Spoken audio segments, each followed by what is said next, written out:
कब से सनातन का उत्पत्ति हुआ, इसका विचार सबसे बड़ा जरूरी है।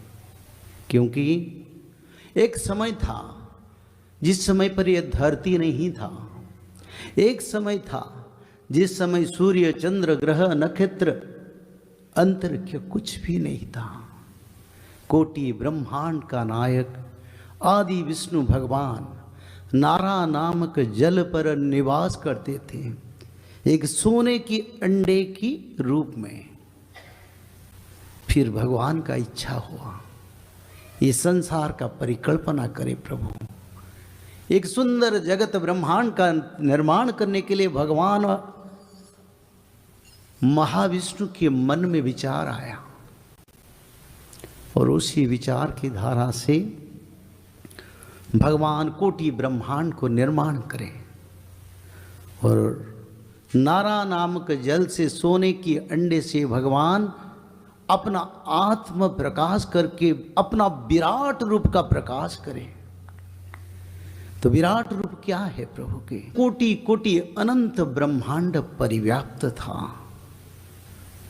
सहस्र भुजाएं, सहस्र मुख, सहस्र आंखें, सहस्र उरु, सहस्र सहस्र अनंत सहस्र व्यापी परिव्याप्त ब्रह्मांड शरीर प्रभु धारण करें।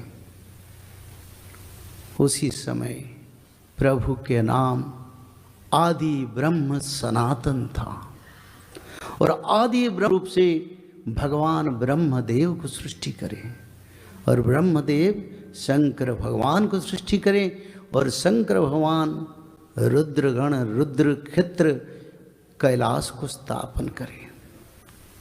इससे पवित्र धारा में भगवान आदि विष्णु सनातन ब्रह्मदेव को निर्देश दिए। ब्रह्मदेव सृष्टि का सर्जना और मानव जीव जगत का सृष्टि करो। और ब्रह्मदेव की शरीर से दो भाग हो गया, एक भाग मन्यु हो गए, दूसरी भाग शतरूपा हो गए और मनुष्य शतरूपा से मानव का सृष्टि हुआ।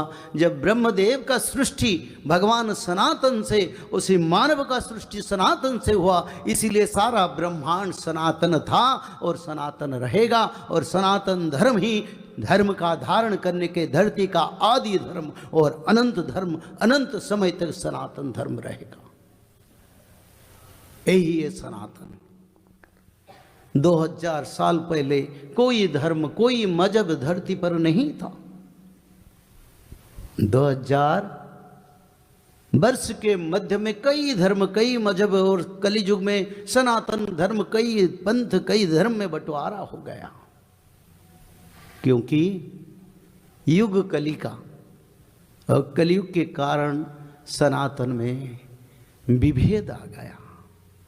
कई नया धर्म धरती पर आ गए और सभी धर्म अपना धर्म का काया विस्तार करने लगे।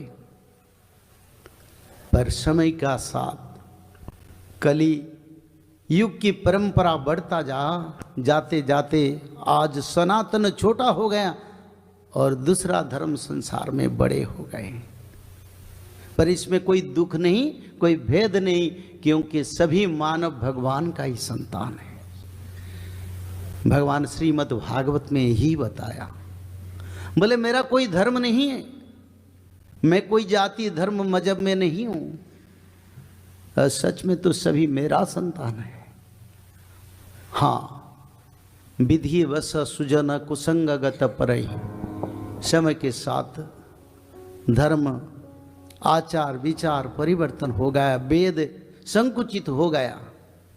पर समय के साथ वही जो बड़े बड़े परंपरा बन गए वो भी सनातन में समेट जाएंगे। क्योंकि सनातन धर्म सधारयति इति धर्मम सनातन धर्म।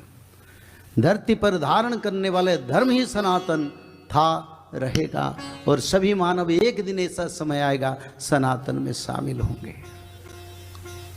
तो इसीलिए ये पवित्र तत्व वसुधैव कुटुंबकम, यानी सारा ब्रह्मांड एक परिवार है। हमारा परम पिता भगवान है, हम सब उनका संतान है। तो इसीलिए मनुष्य में कोई भेद नहीं है। कलियुग के कारण सारा विश्व में मनुष्य देश देश, राज्य राज्य, धर्म धर्म के बीच में बड़ा भेद पैदा हो गया। पर इस समय का अंतिम समय है।